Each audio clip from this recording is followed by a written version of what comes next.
friends that just get mad at me, people I don't know, even family.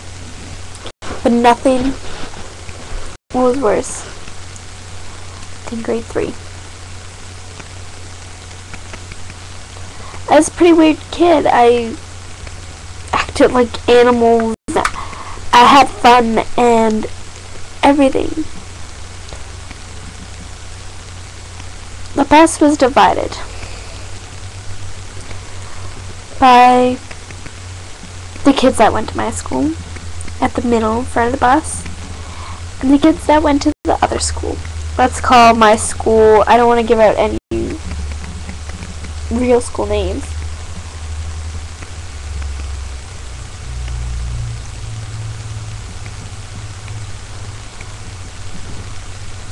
But let's call my school Unicornio.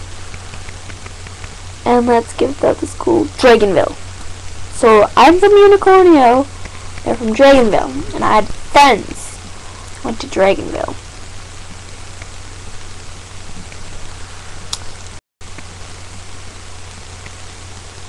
Now, kids from my school didn't really like me hanging out at the back of the bus. Like, they don't go to our school. They're different. Don't hang out with them.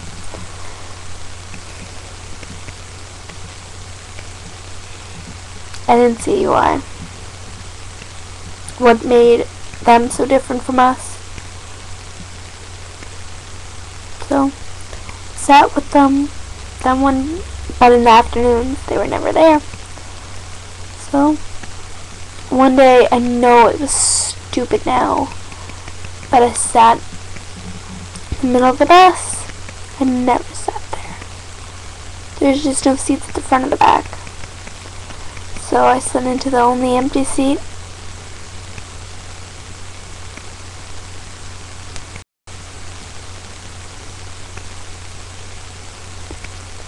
The kid, one of the grade 6ers, came up, said it was his seat. I said, where's the name on it? He's like, there's no name. And I'm like, well, then it's not your seat. I'm sitting here.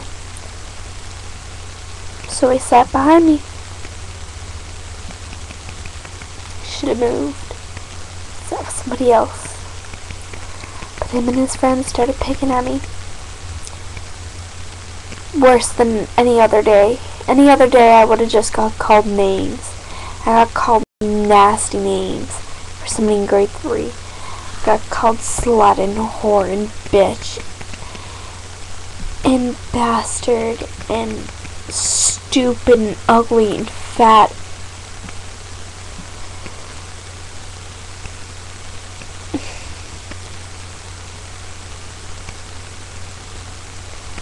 And they started with the names, but that's not what drove it. The guy that sat behind me, his friend grabbed my legs, and his other friend grabbed my arms and let him punch me. Just kept punching me and punching me. I got out of it. I kicked them and I kicked them and I kicked them. I slapped and I hit and I tried my best. And then I got up and I moved, and they were yelling at me. And somebody I didn't know let me sit with them. They knew it was wrong, but they let me sit with them. Then, it was just a stop off my house. The kid that I was sitting with got off. A couple stops down the road. And I knew I was alone. That's it. I was gonna get either punched again or yelled at or called some nasty names, so I was waiting for him. The kid that I was sitting in his seat threatened to take a gun to school and shoot me. I tried to hold my tears past the bus driver, and I walked down and I walked into my mom and I cried and I told her what happened. I didn't go to school for 3 days. I was terrified. I was terrified when I went back even. I was terrified to leave class and walk down the hall and go outside for recess and eat at lunch. I was terrified to do anything and everything. I spent my lunches indoors. I spent them in the office. It was horrible. I was still bullied on after that, but by family and by people that I went to school with. Today I look at it and it just made me build walls and put up fences. Then, in grade 6, my mom passed away. I was 12. Then I went through the most hardest time. I was bullied by my aunt, my grandmother. They made me feel so low. Then it's crazy. I moved in with my dad and I tried my best. I had thoughts of suicide and it was horrible. Like, I didn't want to go, like, I don't go back there now. Like, I'm happy with my friends that I have and people that I know. But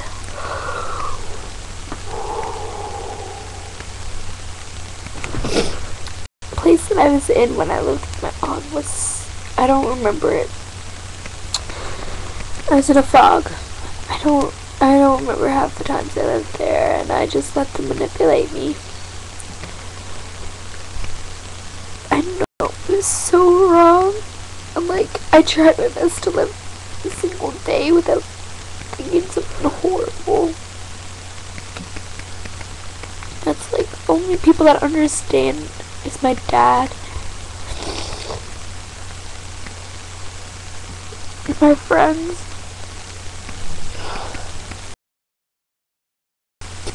My friends. It's like, they don't understand. The walls that I built up, they're down now. And any person who walks by and just knows me for 3 weeks, they leave a hole in my heart when they leave. They're like, I can't be your friend, goodbye. They stop talking to me, they stop texting me, and they just don't want anything to do with me. They leave a hole in there. It's like, if I didn't have my friend Jade, my heart would be no more. She bounces back the holes. Like, my ex-boyfriend, he took down my walls. He smashed them and took down the fence. But he lied to me and he cheated on me. And I tried to build the walls back up, but my friend Jade kept them down. She told him I can't hide behind these walls no more. Every day it's a struggle not to put these walls back up. But if it wasn't for Jade or my boyfriend, my dad, or any of my friends, I'd have those walls up. I'd probably be some little creep.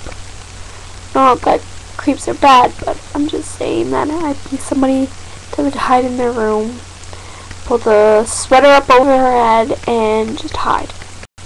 Waiting for the day to end, and waiting for the next day to come, but end as well.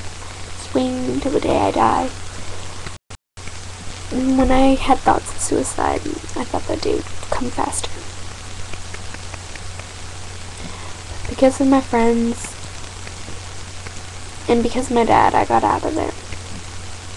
Some days are bad and some days are good, but I live life to the fullest now because I seen my mom taken away.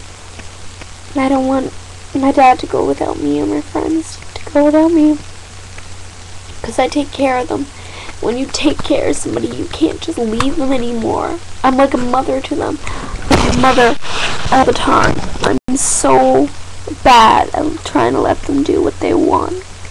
I mother them. Like, I'm like, do you got your coat? Do you got this? Do you got that? Do you got this? Where you going? When are you going to be back? Okay, be back before the bell. Don't be late to class. Go to class. Come on. It's like, they keep me here. They keep me going. They keep me sane.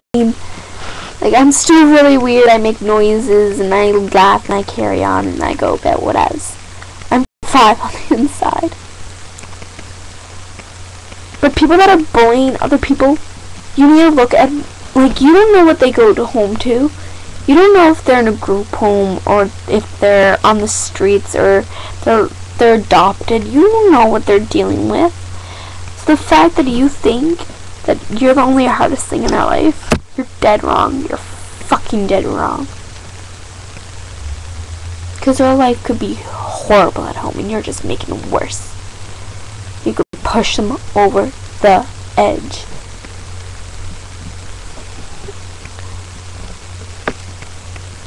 So next time you're sitting there and you're calling that person geek or whore or slut or whatever, think about what their life could be like at home. And is it really worth it to make that person feel like so much shit that they might think about killing themselves, that they might think that they're actually worthless? You might push them over the edge. Is that really worth it just because to build your self-esteem? Because your home was bad? Well, fucking think about that person you're telling this to. Just because they're smiling and everything doesn't mean they're crying on the inside. Because I know I put on a fake smile some days. I cry on the inside.